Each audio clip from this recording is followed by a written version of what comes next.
2025টা যেমন তেমন করে কাটলেও 2026-এ আমি ঠিক করেছি অনেক জায়গা এক্সপ্লোর করব। Hey guys, welcome back to my channel.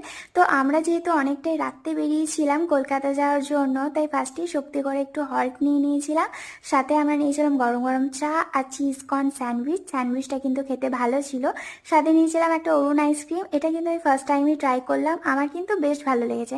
তোমরা কারা কারা খেয়েছো অবশ্যই জানিও। আমার বরেরও খুব ভালো লেগেছে। আমার বর কিন্তু লং ড্রাইভে যেতে বা ড্রাইভ করতে ভীষণই ভালোবাসে, তাই আমরা বাইক কারই গিয়েছিলাম। আর যেহেতু সেদিন পৌঁছাতে অনেকটা লেট হয়েছিল, তাই পরের দিন উঠে পড়েই ফার্স্টে ব্রেকফাস্ট করে নিয়েছিলাম। সেদিন কিন্তু আমাদের অনেক জায়গায় যাওয়ার প্ল্যান ছিল, তো সেই অনুযায়ী আমরা তাড়াতাড়ি তাড়াতাড়ি রেডি হচ্ছিলাম। এখানে আমি রেডিও হতে স্টার্ট করে দিয়েছিলাম, যেহেতু অনেকটা লেট হয়ে গেছিলো। কোথায় গেলাম না গেলাম সেগুলো তো তোমাদের সাথে নেক্সট ভিডিওতে শেয়ার করবোই।